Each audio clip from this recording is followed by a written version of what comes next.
ស្រីពិនឬមួយយ៉ាងវាចេះតែថាវាចាជំនៀងផ្ដាំរាល់ថ្ងៃរៀមព្រួយព្រួយរងកំព្រោះមិនបានមកត្រៀមស្ទើរស្រែកយំបែកអាកាសបងអើយកុំថាបានប្រត់ថ្ងៃ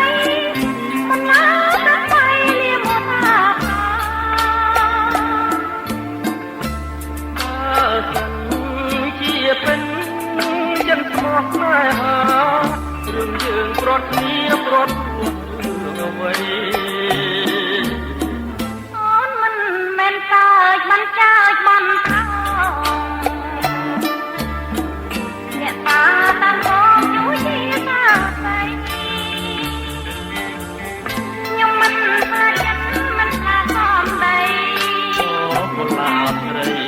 បងចាំយុគស្អីចាំស្រី